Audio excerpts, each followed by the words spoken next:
संजय गांधी निराधार अनुदान योजना, दिव्यांग वेतन असेल किंवा श्रावणबाळ योजना असेल, या सर्व योजनांअंतर्गत तारीख देखील आली.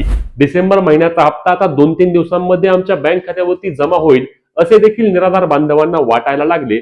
मग हे नक्की रखडले कुठं? निराधार बांधवांचे जे अनुदान होते ते अनुदान का जमा होत नाही? आता तारीख फिक्स झाली का? तर तारीख 100% फिक्स झाली होती. अधिकृत वेबसाईटवर माहिती देखील आली होती. या ठिकाणी तुम्ही पाहू शकता.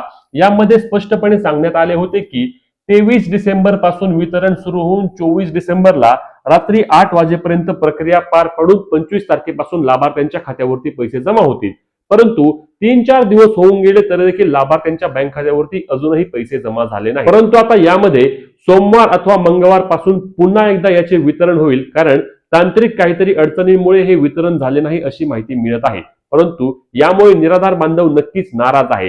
तुम्हाला निराधार योजनेअंतर्गत पैसे जमा होतात का? कमेंट करून नक्की सांगा. आणि हे वितरण सुरू झाल्यानंतर ही माहिती सर्वात आधी मिळवण्यासाठी आपल्या पेजला फॉलो आणि चॅनलला सबस्क्राईब करा.